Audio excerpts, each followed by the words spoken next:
기막힌 운명. 죽은 줄 알았던 남편이 돌아오던 날 밤, 아내는 차마 대문을 열지 못했다. 어서들 오십시오, 어르신들. 오늘은 참으로 가슴이 먹먹한 이야기를 가져왔습니다. 듣고 나면 눈시울이 뜨거워지실 것입니다. 천천히 편히 앉으셔서 끝까지 함께 해 주십시오. 구독과 좋아요는 이 할아버지가 더 좋은 이야기를 찾아다니는 힘이 됩니다. 밤이 깊었습니다. 전라도 남원 고을 어귀, 오래된 돌담 하나가 길게 늘어선 골목 끝에 낡은 초가 한 채가 등불 하나를 켜두고 있었습니다. 그 집 대문 앞에 중년의 사내 하나가 서 있었습니다. 허름한 옷에 먼지가 켜켜이 쌓여 있었고 발에는 집신도 제대로 신겨 있지 않았습니다. 수염이 덥수룩하게 자라 얼굴을 반쯤 가렸고 눈은 깊이 꺼져 있었지만 그 안에서 무언가 타오르는 것이 있었습니다. 사내는 한참 동안 그 대문을 바라봤습니다. 손을 들어 문을 두드리려다가 멈췄습니다. 또 손을 들었다가 다시 내렸습니다. 그리고 마침내 떨리는 목소리로 담장 너머를 향해 불렀습니다. 여보, 그 한마디였습니다. 대문 안쪽에서 사각사각 발소리가 났습니다. 그 발소리가 가까워지다가 딱 멈췄습니다. 누구시오? 담장 너머에서 들려온 여인의 목소리는 떨리고 있었습니다. 여러분, 도대체 이 두 사람 사이에 어떤 일이 있었던 것일까요? 왜 이 사내는 자기 집 대문 앞에서 선뜻 들어서지 못한 것이며 아내는 왜 남편의 목소리를 듣고도 차마 문을 열지 못한 것일까요? 오늘은 바로 그 이야기입니다. 20년을 가로지른 이별과 재회, 그리고 아무도 몰랐던 진실에 관한 이야기올시다. 때는 선조 임금 시절의 일이올시다. 임진년 외란이 터지기 3년 전, 전라도 남원 땅에 윤씨성을 가진 젊은 선비 하나가 살고 있었습니다. 윤씨의 이름은 윤도원이라 했는데 나이 25에 글재주가 남달라 고을 서당에서 훈장 노릇을 하며 살아가는 사람이었습니다. 키가 훤칠하고 눈매가 서늘하여 처음 보는 사람도 한눈에 저 사람 범상치 않다 하는 느낌을 받는 그런 인물이었지요. 허나 살림은 넉넉하지 않았습니다. 논 몇마지기에 작은 초가 한 채, 그것이 윤도원의 재산 전부였습니다. 그를 가르쳐받는 곡식과 엽전이 살림의 미천이었는데 풍년이 드는 해도 있고 흉년이 드는 해도 있어서 살림 형편이 들쭉날쭉했습니다. 그 윤도원에게는 아내가 있었습니다. 아내의 성은 박씨였고 남원 인근 고을 출신이었습니다. 혼인한 지 4년이 된 이 부부에게는 딸아이 하나가 있었는데 이름을 분이라 했고 그때 나이 3살이었습니다. 박 씨는 어떤 사람이었을까요? 살림 솜씨가 야무지고 마음이 고든 여인이었습니다. 남편이 글 가르치러 나간 사이 혼자서 텃밭을 가꾸고 배를 짜며 한 푼 두 푼 알뜰히 모았지요. 이웃들은 박 씨를 가리켜 윤훈장은 아내 덕에 사는 사람이라고 말하곤 했습니다. 그 말을 들을 때마다 윤도원은 멋쩍게 웃으며 아무렴요, 이 집의 기둥은 저 사람이지요 하며 박 씨를 가리켰고 박 씨는 그때마다 남편의 옆구리를 슬쩍 찌르며 별 말씀을요, 가장이 글을 가르치시니 저는 그 덕에 삽니다 하며 웃어 보였습니다. 사람들이 부러워할 만한 금실 좋은 부부였습니다.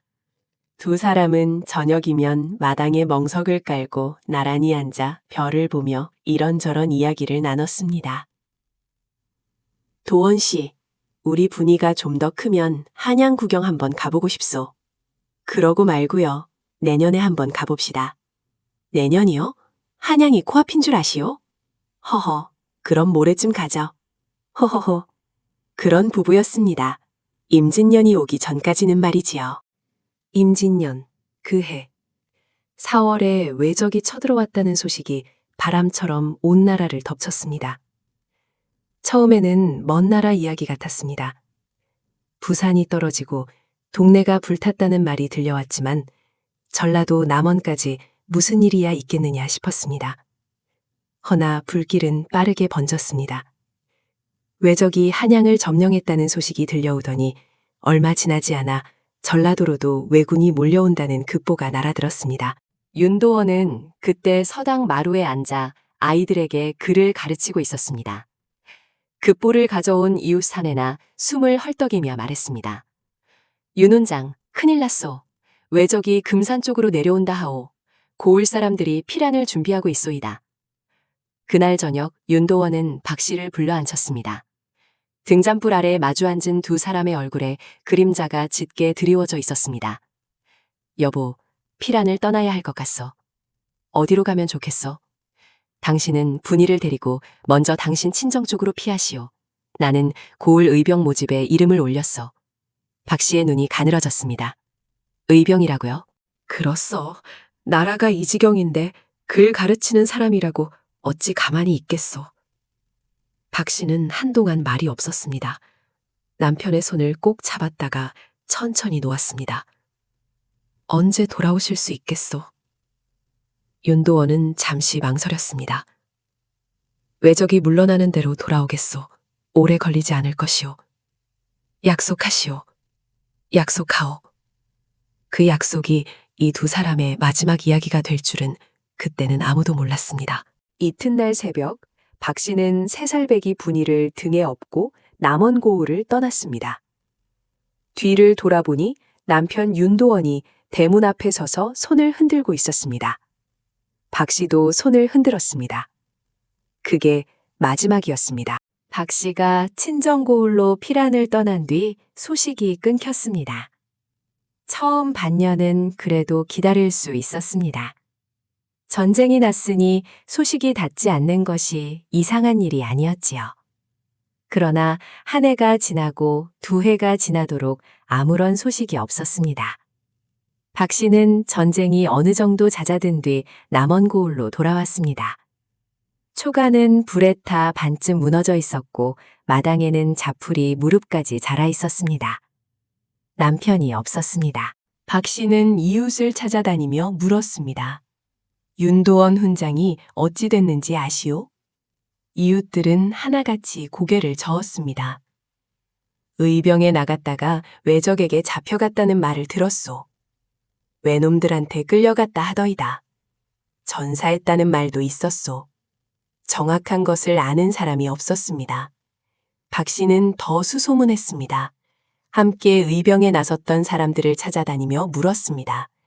그중 한 사람이 말했습니다. 윤 훈장은 우리와 함께 외적과 맞서 싸웠소. 그런데 전투 중에 흩어지는 바람에 그 뒤로는 보지 못했소.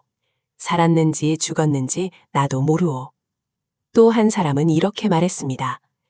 윤 훈장이 왜군에게 포로로 잡히는 것을 멀리서 봤소이다. 끌려가는 것을 봤는데 그게 마지막이었소. 포로. 그 말이 박 씨의 가슴에 못처럼 박혔습니다. 살아있을 수도 있다는 뜻이었습니다. 허나 어디에 있는지 알 수 없다는 뜻이기도 했습니다. 박 씨는 그날 밤 어린 분이를 안고 마당에 나와 하늘을 올려다봤습니다. 별이 쏟아질 듯 많았습니다. 저 별들 중에 하나가 당신이요? 아니면 아직 이 땅 어딘가에 살아있는 것이요? 대답이 없었습니다. 별만 말없이 빛났습니다. 박 씨는 기다리기로 했습니다.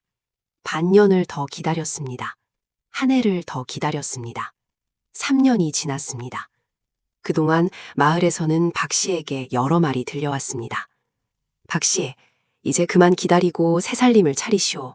아이가 있는데 어찌 사시려고. 포로로 끌려간 사람이 살아 돌아오는 경우는 드물다오. 좋은 자리가 있으니 한번 생각해 보시오. 박 씨는 그때마다 조용히 고개를 저었습니다. 아직 죽었다는 확인이 없어. 살아있다면 돌아올 것이오. 사람들은 안타까워하면서도 그 고집을 꺾을 수 없었습니다. 그렇게 5년이 지났습니다. 10년이 지났습니다. 딸 분이가 자라서 12살이 됐습니다. 분이는 어느 날 어머니에게 조심스레 물었습니다. 어머니, 아버지는 어디 계신 거예요? 박 씨는 딸의 머리를 쓰다듬으며 말했습니다. 먼 곳에 계신다. 언젠가 돌아오실 거야. 언제요? 그건 하늘만 하신다. 분이는 더 묻지 않았습니다. 어머니의 눈빛이 무엇을 말하는지 그 나이에도 어렴풋이 느꼈던 것이지요. 박 씨는 혼자서 분이를 키웠습니다. 배를 짜고 품을 팔고 텃밭을 가꿔서 모녀 둘이 그럭저럭 살아냈습니다. 세월은 흘렀고 박 씨의 머리에도 흰 가닥이 하나둘 생겨났습니다. 분이는 자라서 어느덧 16이 됐고 이웃마을 총각과 혼인 이야기가 오가기 시작했습니다. 그 무렵 박 씨는 마을 어귀 느티나무 아래 앉아 혼자 생각에 잠기는 날이 많아졌습니다. 20년이 됐구나. 이제는 진짜로 돌아오지 않는 것일까? 그 생각이 처음으로 가슴 깊이 내려앉던 날, 박 씨는 무릎에 얼굴을 묻고 아무도 없는 느티나무 아래서 조용히 울었습니다. 소리도 없이 그냥 눈물이 흘렀습니다. 20년 만에 처음 흘리는 눈물이었습니다. 그런데 이때 누구도 예상치 못한 반전이 기다리고 있었습니다. 박 씨가 느티나무 아래서 눈물을 닦고 집으로 돌아오던 날 저녁이었습니다. 마을 어귀에서 낯선 사내 하나가 박 씨에게 다가왔습니다. 실례지만 혹시 이 고을에 박씨성을 가진 분이 계시오? 돌아가신 윤도원 훈장의 아내 박씨 말이요. 박 씨의 발걸음이 똑 멈췄습니다. 제가 박 씨요? 그런데 왜 돌아가셨다 하시오? 사내가 깜짝 놀라며 눈을 크게 떴습니다. 아, 살아계시오?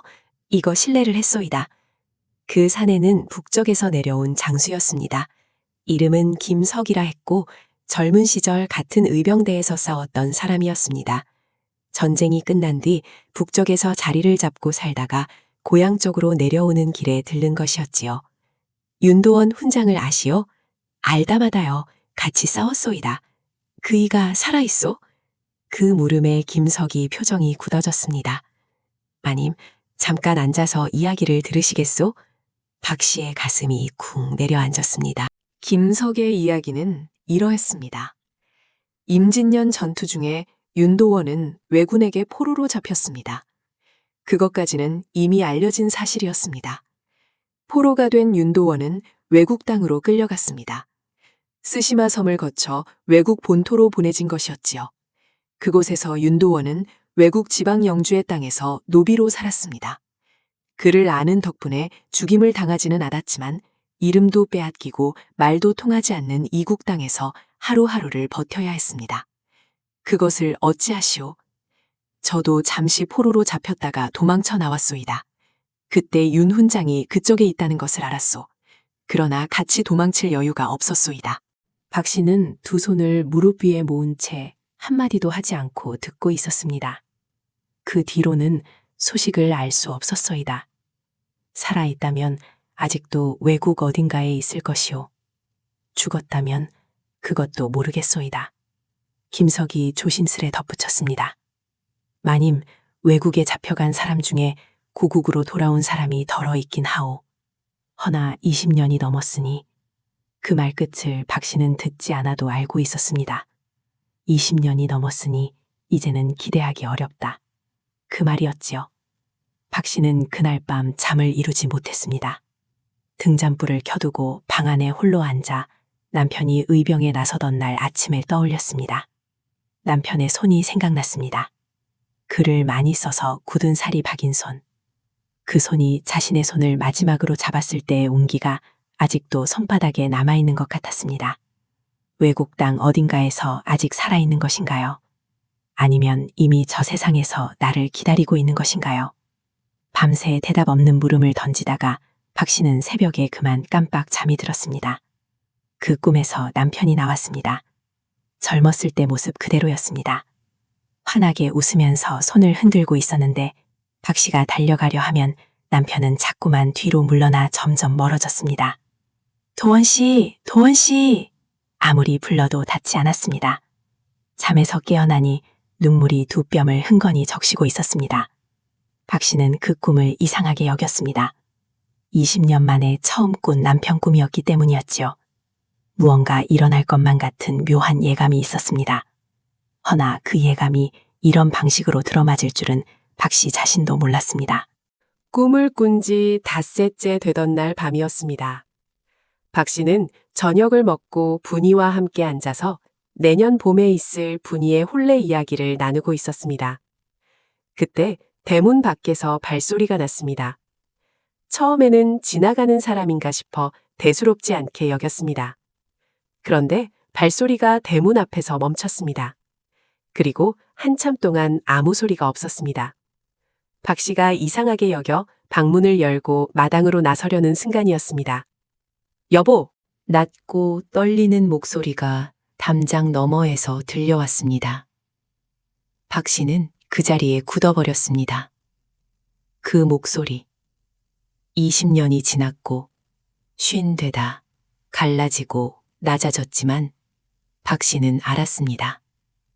목소리란 것은 얼굴보다 오래 기억에 남는 법이니까요. 누구시오? 박 씨는 자신도 모르게 그 말을 뱉었습니다. 알면서도 물었습니다. 너무 오래 기다려왔기에 지금 당장 믿기가 두려웠기 때문이었지요.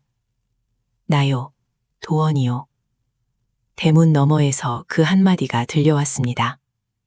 박 씨는 움직이지 못했습니다. 두 손이 떨렸습니다. 무릎이 풀렸습니다. 옆에 있던 분이가 어머니를 붙들며 말했습니다. 어머니, 괜찮으세요? 박 씨는 대답하지 못했습니다. 여보, 나요, 도원이요. 잘못했소. 너무 늦었소. 대문 너머의 목소리는 그렇게 말하고는 그만 끊겨버렸습니다. 박 씨는 천천히 대문 쪽으로 걸어갔습니다. 문고리에 손을 댔습니다. 그런데 열지 못했습니다. 20년이 흘렀습니다. 20년 동안 이 문을 열고 남편이 들어오기를 기다렸습니다. 그런데 막상 그 순간이 오니 손이 움직이지 않았습니다. 기쁨인지 두려움인지 알 수 없는 감정이 온몸을 덮어버려서 그냥 문고리를 쥔 채 서 있었습니다. 대문 너머에서도 아무 소리가 없었습니다. 사내도 그쪽에서 문을 열지 않고 그냥 서 있었던 것이지요. 두 사람이 문 하나를 사이에 두고 각자 서서 아무 말도 하지 않는 시간이 흘렀습니다. 그러다 박 씨가 먼저 입을 열었습니다. 살아있었어? 예. 왜 이제야 왔어? 잠시 침묵이 흘렀습니다. 못 왔어. 올 수가 없었어. 박 씨의 눈에서 눈물이 흘러내렸습니다. 그제야 문고리를 당겼습니다. 문이 열렸습니다. 달빛 아래 서 있는 사내의 얼굴이 보였습니다. 20년이 지나 있었습니다. 머리가 반백이 됐고 수염이 덥수룩했으며 어깨는 움츠러들어 있었습니다. 젊었을 때의 훤칠하던 모습은 어디 가고 세월에 눌린 초라한 중년의 산에 나서 있었습니다. 그러나 눈빛만은 그대로였습니다. 박 씨가 기억하는 그 서늘하고 따뜻한 눈빛이 달빛 속에서 빛나고 있었습니다. 두 사람은 한동안 말이 없었습니다. 사내가 천천히 무릎을 꿇었습니다. 미안하오. 그 한마디였습니다. 박 씨는 서 있었습니다. 20년을 기다린 사람이 취할 수 있는 자세는 그것이었습니다. 꺾이지 않고 서 있었습니다. 그러다 천천히 사내의 앞에 무릎을 꿇었습니다. 두 사람이 달빛 아래 마주보며 무릎을 꿇은 채 눈물을 흘렸습니다. 말이 필요 없었습니다. 20년의 이야기가 그 눈물 속에 다 담겨 있었습니다. 두 사람이 안채로 들어온 뒤 윤도원은 20년의 이야기를 털어놓았습니다. 분이도 곁에 앉아 아버지의 얼굴을 바라보았습니다. 3살 때 헤어졌으니 아버지의 얼굴을 기억하지 못했지만 어머니가 늘 이야기해준 사람이었기에 낯설지는 않았습니다. 윤도원이 말했습니다. 외국 땅에 끌려가서 처음 5년은 죽지 못해 살았소이다. 쓰시마 섬 영주의 집에서 종노릇을 했는데 그를 안다는 것이 알려져서 죽임은 당하지 않았소이다. 그 영주가 서책을 좋아하는 자라 외국말을 배워 서책을 읽어주는 일을 하게 됐지요. 박 씨는 아무 말 없이 들었습니다. 도망칠 생각을 여러 번 했소이다. 허나 쓰시마는 섬이었고 배를 구하는 것이 쉽지 않았소이다. 도망치다 잡히면 죽는다는 것도 알았고요. 윤도원이 잠시 말을 멈췄습니다. 5년이 지나 영주가 죽고 새 영주가 들어서면서 저는 더 먼 내륙으로 팔려갔소이다. 교토라는 곳이었는데 거기서 또 10년을 보냈소이다. 교토에서 무엇을 하셨소? 그곳 유학자의 집에서 아이들에게 글을 가르쳤소이다. 외국말을 할 줄 알게 됐으니 그것으로 먹고 살 수 있었지요. 윤도원의 목소리가 낮아졌습니다. 교토에서 고국으로 돌아온 조선 사람을 한 명 만났소이다. 그 사람이 나를 붙들고 울며 말했소이다. 고향에 처자식이 있느냐? 돌아가라. 전쟁이 끝났다고요. 그때 처음으로 실감이 났소이다. 전쟁이 정말로 끝났구나. 그러면 당신이 기다리고 있을 수도 있구나 싶어서. 박 씨의 눈에 또 눈물이 맺혔습니다. 그런데 왜 이제야 왔소? 윤도원이 긴 한숨을 내쉬었습니다. 돌아오는 길이 쉽지 않았소이다.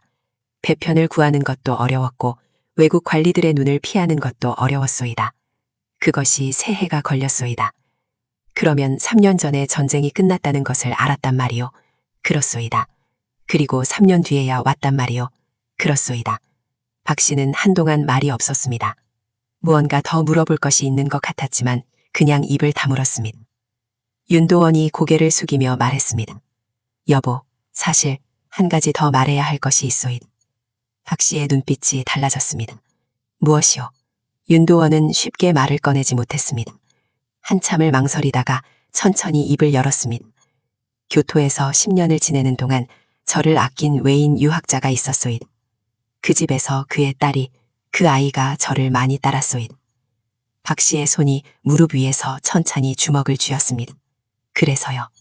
그 아이와 인연을 맺었소이다. 딸아이가 하나 생겼소이다. 마당에 가을바람이 지나갔습니다. 등잔불이 흔들렸습니다. 방 안에 무거운 침묵이 내려앉았습니다. 박 씨는 한참 동안 움직이지 않았습니다.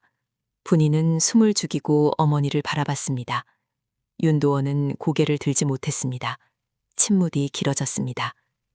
마침내 박 씨가 입을 열었습니다. 그 목소리는 떨리지 않았습니다. 낮고 조용하고 그러나 단단했습니다. 그 아이는 어찌 됐소? 외국에 두고 왔소이다. 그 어미가 데리고 있소이다. 저는 그 어미에게 허락을 받고 왔소이다. 허락이라니 이쪽에 처자식이 있다는 것을 말했소이다. 고국으로 돌아가야 한다고 했소이다. 그 어미는 울었지만 보내줬소이다. 박 씨는 다시 한동안 말이 없었습니다. 밖에서 귓도람이 우는 소리가 들려왔습니다. 가을밤이 깊어가고 있었습니다. 그 아이 몇 살이오? 12살이오. 박 씨의 눈이 잠깐 감겼다가 뜨였습니다. 도원 씨, 예, 당신이 그 아이 곁에 있어주지 못하는 것이 마음에 걸리오. 윤도원은 대답하지 못했습니다. 그 침묵이 대답이었습니다. 박 씨가 천천히 말했습니다. 다시 가시오. 윤도원이 고개를 들었습니다. 예, 그 아이 곁에 가 있으시오. 12살이면 아비가 있어야 할 나이오. 윤도원의 눈이 크게 벌어졌습니다. 당신이 그런 말을. 나는 20년을 혼자 살았소이다. 앞으로도 혼자 살 수 있소이다. 허나 그 아이는 이제 겨우 12살이오. 그 아이한테는 당신이 필요한 나이오. 방 안이 또 조용해졌습니다. 분이가 조심스레 말했습니다. 어머니, 박 씨가 분이의 손을 잡으며 말했습니다. 분이야, 어미가 이해하지 못하는 것이 아니다.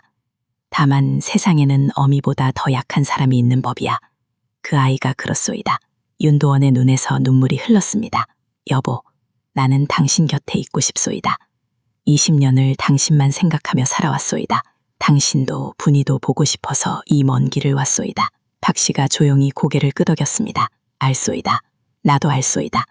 그러니 한 가지 물어보겠소. 당신 어느 쪽이 더 마음에 걸리오? 윤도원은 한참 만에 대답했습니다.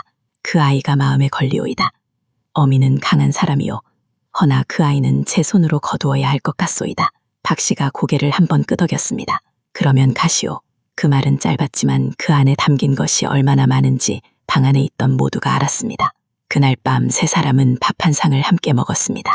아무도 많은 말을 하지 않았습니다. 허나 그 밥상에 담긴 것이 무엇인지는 밥을 먹으면서 모두가 알았습니다. 20년 만에 마주 앉아 먹는 밥이었고 어쩌면 마지막이 될 수도 있는 밥상이었습니다. 분이는 아버지의 얼굴을 자꾸 바라봤습니다. 20년 동안 얼굴도 모르고 자랐는데 이렇게 만나고 또 떠나야 한다는 것이 가슴에 걸렸기 때문이었지요. 아버지, 응? 외국에 있는 여동생. 이름이 뭐예요? 윤도원이 잠시 멈췄습니다. 하나라 하오. 꽃 이름이요. 분이가 고개를 끄덕였습니다. 아버지, 그 아이한테 편지 써도 되나요? 외국말은 모르지만 그림이라도 그려서 보내면 언젠가 알아주지 않을까요? 박 씨가 그 말을 듣고 고개를 숙였습니다. 어깨가 조금 떨렸습니다. 분이의 그 말이 박 씨가 이 상황을 어떻게 받아들여야 하는지를 딸이 먼저 보여준 것이었기 때문이었지요. 윤도원이 분이의 손을 잡으며 말했습니다. 그렇게 해주면 고맙겠다, 분이야. 다음 날 새벽이었습니다. 윤도원은 길을 떠났습니다. 박 씨는 대문 밖까지 나와 배웅했습니다. 살아서 돌아와 줘서 고마웠소이다. 윤도원이 뒤를 돌아보았습니다. 여보, 나는 죽을 때까지 당신한테 빚을 진 사람이오. 빚이라고 생각하지 마시오. 다만 그 아이를 잘 거둬주시오. 아비 없이 자라는 아이만큼 가련한 것이 없소이다. 윤도원은 그 말에 더 이상 아무것도 하지 못했습니다. 그냥 고개를 깊이 숙여 인사를 하고 발걸음을 돌렸습니다. 박 씨는 그 뒷모습을 멀어질 때까지 바라봤습니다. 골목 끝에서 사내의 모습이 사라졌습니다. 박 씨는 한동안 그 자리에 서 있었습니다. 새벽 바람이 차가웠습니다. 머리카락이 날렸습니다. 그러다 천천히 대문 안으로 들어왔습니다. 마당에 아침이 오고 있었습니다. 동쪽 하늘이 붉게 물들기 시작하고 있었지요. 박 씨는 마당 한가운데 서서 그 새벽빛을 바라봤습니다. 눈물이 흘렀습니다. 그러나 입가에는 아주 옅게 웃음이 번지고 있었습니다. 20년 만에 확인한 것이 있었기 때문이었습니다. 살아 있었다. 그것이면 충분했습니다. 살아서 돌아왔고 살아서 또 길을 떠났습니다. 그리고 그 남편이 품은 사람이 다름 아닌 아비 없이 자라는 어린 딸아이였다는 것이 박 씨가 보내줄 수 있는 이유였습니다. 그 뒤 이야기를 조금 더 해드리겠습니다. 윤도원은 외국으로 돌아가지 않았습니다. 교토에서 딸 하나를 데리고 조선 땅으로 건너오는데 또 2년이 걸렸습니다. 외국 어미는 딸을 보내는 것을 끝내 허락하지 않다가 아이가 직접 아비를 따라가겠다고 울며 졸라서 마침내 손을 놓아줬다 합니다. 하나라는 이름의 그 아이가 남원 고을에 도착한 것은 그로부터 2년 뒤의 일이었습니다. 윤도원은 아이를 데리고 박 씨의 집 대문 앞에 섰습니다. 그리고 조용히 불렀습니다. 여보. 대문이 열렸습니다. 이번에는 망설임이 없었습니다. 박 씨는 대문을 열고 나와 윤도원 옆에 서 있는 작은 아이를 내려다봤습니다. 까만 눈을 동그랗게 뜨고 낯선 조선 여인을 바라보는 아이의 눈이 왠지 낯설지 않았습니다. 눈매가 윤도원을 꼭 빼닮아 있었기 때문이었지요. 박 씨는 쪼그리고 앉아 아이와 눈을 맞췄습니다. 이름이 뭐냐? 아이는 조선말을 알아듣지 못했습니다. 그래도 질문이라는 것은 알았는지 수줍게 고개를 숙이며 외국말로 뭔가를 말했습니다. 윤도원이 통역했습니다. 하나라고 합니다. 박 씨는 그 아이의 손을 살며시 잡았습니다. 어서 오너라. 하나는 그 손의 온기가 무엇인지 말로는 몰랐지만 느꼈습니다. 조심스레 박 씨의 손을 꼭 쥐었습니다. 박 씨가 일어서며 말했습니다. 들어오시오. 그 한마디에 윤도원은 오래된 죄 하나가 녹아내리는 것 같은 느낌을 받았다 합니다. 하나는 그 집에서 자랐습니다. 처음에는 말도 통하지 않아 분이와 손짓 발짓으로 이야기를 나눴지만 한 해가 지나자 조선말을 꽤 알아들었고 2해가 지나자 제법 말을 했습니다. 분이는 하나를 동생처럼 거두었습니다. 마을 사람들은 처음에 수근거렸습니다. 외국 아이를 집에 들였다며 곱지 않은 시선을 보내는 사람도 있었습니다. 허나 박 씨는 그런 말에 흔들리지 않았습니다. 그 아이가 무슨 죄가 있어 아비를 따라온 것뿐인데 그 한마디가 입을 닫게 했습니다. 세월이 흘렀습니다. 본인은 이웃마을로 혼인을 갔습니다. 하나는 조선말을 완전히 익혀 남원 고을 사람으로 살아갔습니다. 윤도원은 늙어서도 서당 훈장을 그만두지 않았습니다. 전쟁 전처럼 아이들을 가르쳤고 외국에서 익힌 것들을 조선의 글과 함께 가르쳤습니다. 박 씨는 그 옆에서 여전히 배를 짜고 텃밭을 가꾸며 살았습니다. 두 사람은 오래된 부부처럼 많은 말을 하지 않았습니다. 허나 저녁이면 마당에 나와 함께 하늘을 바라보는 버릇이 생겼습니다. 그것이 젊었을 때와 달라진 것이라면 두 사람이 별을 바라볼 때 예전보다 훨씬 조용해졌다는 것이었지요. 잃어버린 시간이 무엇인지 알기에, 지금 이 시간이 얼마나 귀한지 알기에 그냥 말없이 함께 있는 것으로 충분했습니다. 어느 해 가을 저녁이었습니다. 박 씨가 마단에 앉아 별을 보다가 윤두원에게 말했습니다. 도원 씨. 예. 그때 대문 앞에서 당신 목소리 듣고 왜 문을 못 열었는지 아오? 윤두원이 조용히 물었습니다. 왜 그랬어? 박 씨가 잠시 웃었습니다. 너무 오래 기다려서 그랬소이다. 막상 이루어지려 하니까 무서웠소. 꿈이면 어떡하나 싶어서요. 윤두원이 박 씨의 손을 잡았습니다. 꿈이 아니었소이다. 박 씨가 고개를 끄덕였습니다. 알고 있소이다. 두 사람은 그렇게 별을 봤습니다. 마당에는 가을벌레가 울었고 등잔불이 방 안에서 조용히 타오르고 있었습니다. 자, 오늘 이야기는 여기까지입니다. 전라도 남원 고을 박씨 여인의 이야기였습니다. 20년을 기다렸고 막상 돌아온 남편에게서 예상하지 못한 이야기를 들었지만 끝내 원망보다 이해를 선택한 여인. 그것이 어렵지 않겠습니까, 여러분? 어찌 쉬웠겠습니까? 그러나 박 씨는 이런 사람이었습니다. 내가 더 힘든가? 저 아이가 더 힘든가? 그 물음 하나로 20년의 원망을 내려놓을 수 있었던 것이지요. 오늘 이야기를 들으시면서 마음속에 오래 묵혀둔 것이 있는 어르신이 계십니까? 오래된 기다림이 있으신 분이 계십니까? 박 씨를 기억해 주십시오. 기다림은 헛되지 않습니다. 그리고 진짜 강한 사람은 돌아온 뒤에 더 빛나는 법이 올시다. 오늘 이야기 끝까지 들어주셔서 감사합니다. 마음에 드셨다면 구독과 좋아요 한 번씩 눌러주십시오. 어르신들의 응원이 다음 이야기를 만드는 힘이 됩니다.